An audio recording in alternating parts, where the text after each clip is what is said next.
Welcome to another episode of BFH Highlights. Today we're revisiting my conversation with Anna Solnickova, a fractional CFO who left a high-paying corporate role to start her own consulting business. Anna shares her journey of self-discovery, the challenges of entrepreneurship, and invaluable business lessons on financial strategy, growth, and leadership.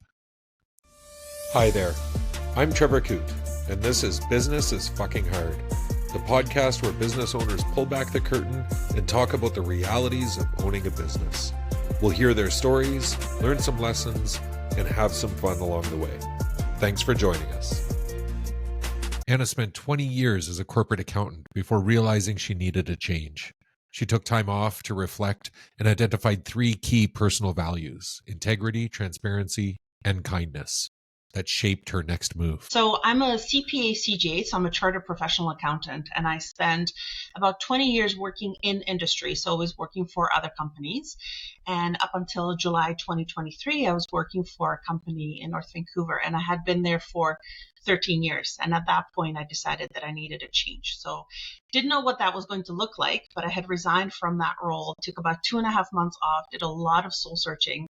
And the end result of that was that I had 3 key takeaways. I really wanted to make sure that I hone in on my core values of integrity, transparency, and kindness, and that whatever I do going forward is based on those pillars of core values. That I'm most fulfilled when I'm being helpful, and that I'm most happy when I'm being recognized for my authentic self. And the third takeaway was that life is what you make it. Many professionals reach a point where financial success doesn't equal fulfillment.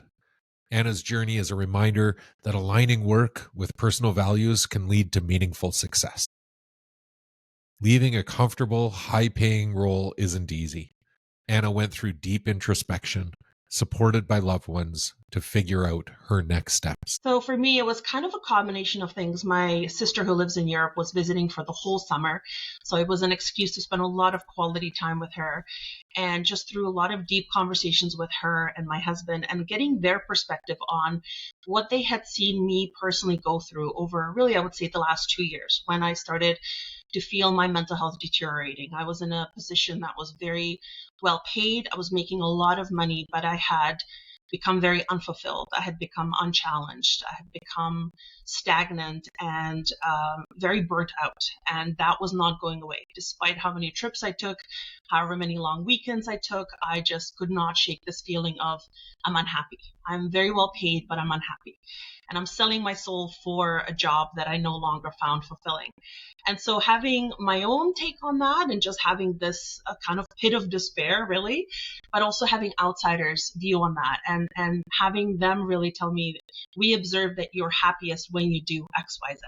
So it wasn't just an internal soul searching. It was also asking those people that I trust and rely on the most to tell me their perspective and what they had witnessed me go through over the last 2 or so years.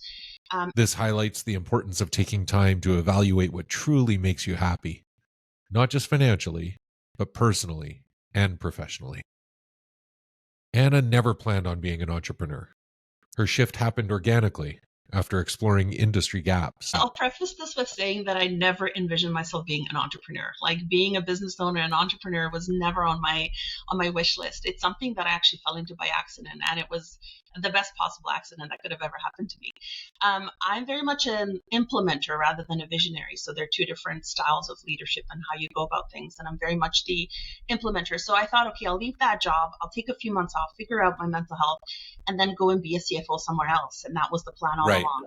I had applied for a job, which when I applied, I actually didn't quite realize was a contract. And then that contract is what spurred me to look into what else I could do. And so through reading and catching on to a few things on LinkedIn, and really learning about fractional CFO, and then talking to a few business owners that I know within my network, is where that idea was born from. That realization that this is a need that nobody has really been able to tap into. And knowing that I have run companies for other people successfully and have a lot of accounting and finance and managerial acumen, and just this unbelievable belief in myself that I can achieve anything that I put my mind to. That's just something that's always been instilled in me by my parents and demonstrated through my success. I just thought, why not? Let's take this chance. And if after a year it doesn't work out, I can go and be an employee somewhere. But Yep. this is the time in my life that if I want to do this and I'm serious about it, this is the perfect moment and opportunity to do that. Sometimes the best business ideas come not from a grand vision, but from identifying a real need and stepping up to fill it. Leaving a high-paying job for an uncertain entrepreneurial path is daunting. Was there still trepidation at that point? Oh, big time. To go from making $500,000 a year to now, less than 100, now having to kind of really figure out, oh my gosh, what did I actually do? What the actual flippin' F did I sign up for, right? Very Yeah. scary, very stressful, a huge adjustment to lifestyle, of course. And so it really started with wanting to connect with different networking groups. And I was very fortunate very early on to find a very supportive network called BNI. And that's really what equipped me with the tools and the networks and the opportunities that I needed to hone in on my business development and be in front of the right kind of people that I could benefit from and that could benefit from me, that win-win that I seek. And I'm just so keen to explore. Entrepreneurship is not just about having a great idea. It's about surrounding yourself with the right people and resources to sustain the journey. One of the most common mistakes that businesses make is focusing solely on revenue growth while ignoring rising costs. So I'm seeing increasingly kind of almost an epidemic of business owners wanting to grow for the sake of growth. So they're really busy chasing revenues. I have to grow 20% or 200%. They tie their success to how much have my sales or my revenues increased year over year, period over period. And in that process, they sometimes completely lose sight of the costs, right? So they have 200% increase in their revenues. I'm doing fantastic. Your costs have increased 300%, you're now in the red, right? Yeah. So are you actually a successful, profitable business, or are you just too busy chasing those sales? So reeling that in, and that's where those monthly or sometimes even weekly reports come in really handy of how are we doing on our costs? Are we actually net profitable or are we not? Because otherwise we're putting a lot of stress on ourselves as leaders and our staff to chase these numbers that at the end of the day make us worse off, right? So, and they're very receptive to that. I think CEOs and managers in general, it's really easy to be excited about sales. It's not so exciting to be cutting costs by 10 or 15%. It just doesn't have that flashy appeal to it, right? This is crucial insight. Business success isn't about how much you sell, but how much you keep. Growth at the cost of profitability isn't sustainable. Business isn't just numbers. It's about people. Anna has seen how companies struggle to integrate DEI, mental health initiatives, and workplace culture effectively. This need, this desire for DEI, for inclusion, for diversity, for mental health, all of these buzzwords, and companies that are actually implementing that and companies that want to but are struggling, whether it's they don't have buy-in from top leaders, they don't have buy-in from their employees, they don't have the money, or they just simply are stumbling with how to go about it. So that's the other thing I'm noticing is that there's this desire, there's this drive, there's this wantingness to go about it, but a lot of companies falling short for a variety of reasons.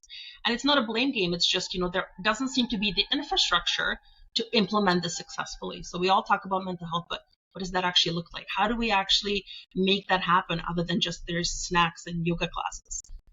It is really difficult when you're sitting up on that throne to put yourself in the shoes of your employees, but also for the employees to put themselves in the shoes of the employer. Do you realize the financial strain your employer is under? Do you realize all of these things they're having to manage? So bridging that gap between employers and employees and managers and workers, and just trying to bring back that heart-to-heart, human-to-human connection, as I call it, and just trying to have these authentic relationships and conversations around what makes you happy, which will ultimately make you more productive, which will actually make the company more profitable. So this kind of holistic approach to that. Let's just treat each other as human beings because that's what we are. Leadership isn't just about strategy. It's about empathy. Engaged and supported employees drive long-term business success. Success in business isn't just about financial acumen. It's about surrounding yourself with the right people. What would be the main piece of advice that you could lay out, maybe from a financial perspective, maybe more generally? Yeah, no, I think we all know that everyone is replaceable, right? But some people are more difficult to replace than others. So I would really encourage business owners to take stock of who those people are. Who are their most trusted, most relied on people around them. And it could even be outside stakeholders. We touched on your bank. It can be a really important pillar to your success. You have a good account manager that you get on with that will answer your email or phone call within a half an hour. Like, that is an important business partner. Same with your lawyer, same with whoever. So really take stock and audit of who are those key people in your business, in your life, and figure out what motivates them, what drives them, what is their communication style, and make the interactions always pleasant. Have that person walk away from, wow, that was a great conversation. I feel really seen and valued and appreciated. That's how you earn trust. That's how you build longevity and loyalty. And then your business is really set for success. No one succeeds alone. The strength of your relationships can make or break your business. Anna's journey from corporate burnout to entrepreneurial success is packed with lessons on aligning values with work, making smart financial decisions, and fostering strong business relationships. If you enjoyed this highlight episode, check out my full conversation with Anna on the Business is Fucking Hard podcast. Thanks again for joining us, and we'll see you next time.